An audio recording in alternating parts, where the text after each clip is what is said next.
పులుగు మొఖాలు ఒకటంటే ఒకటి ప్రూఫ్ చేయలేరండి. అన్నీ ఫేక్ ప్రచారాలే. మొత్తానికి ఒక రూ. 5 పడేయడం పేటీఎం ఏదో ఒకటి ఏఐ జనరేటర్‌లో పిక్ చేయడం, దాన్ని సోషల్ మీడియాలో చూపించడం. ఆ ఫోన్‌లో సీక్రెట్‌గా తప్పు పట్టిందంట కేంద్రం చంద్రబాబు నాయుడిని. ఏపీ ప్రభుత్వానికి అది ఎలా సీక్రెట్ ఏజెంట్ ద్వారా పంపిందో తెలీదు. జగన్మోహన్ రెడ్డికి ఎలా తెలిసిందో తెలీదు. అఫీషియల్ స్టేట్మెంట్ రిలీజ్ చేస్తే ఒకవేళ అది కూడా ఉంటే పెట్టాలి కదా దయచేసి. ఒక సోషల్ మీడియాలో భగత్ సింగ్ పేరుతో జగన్మోహన్ రెడ్డి సంకనాకేవాడు పోస్ట్ అండి. మొత్తానికి విషయం ఏంటంటే ఏపీలో డీజిల్ కొరత వెనుక 150 కోట్ల భారీ స్కామ్ అంటండి. అబ్బా, అది ఎవడో కాదు, భగత్ సింగ్ అనేటువంటి సోషల్ మీడియా అడ్మిన్.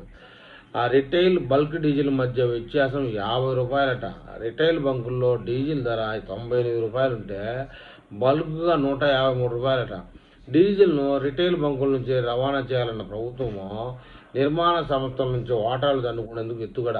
కూటమి సర్కారు కుట్రను తప్పుపట్టిన కేంద్రం. అది ఓన్లీ జగన్మోహన్ రెడ్డికి ఒక్కడికే తెలుసు. ఆదేశాలు ఉపసంహరించుకోవాలని ఏపీ ప్రభుత్వానికి ఆదేశాలట.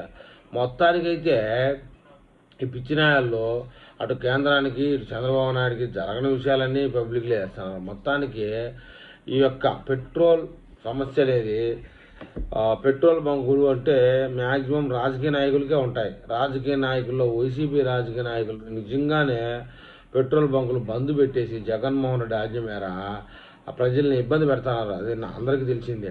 ఇక టీడీపీ అనుకూల బరువులు అయితే ఏదో ఒక విధంగా సేల్ చేస్తున్నారు. కాకపోతే జనసందోహం వచ్చినప్పుడు కొంచెం వాళ్ళు ఇబ్బంది పడుతున్నారు. ఇంతేగాని 150 కోట్ల భారీ స్కామ్ చేసి ఏది కూడా స్కాము. జగన్మోహన్ రెడ్డి నోటు ఇచ్చేది స్కాము అంతే.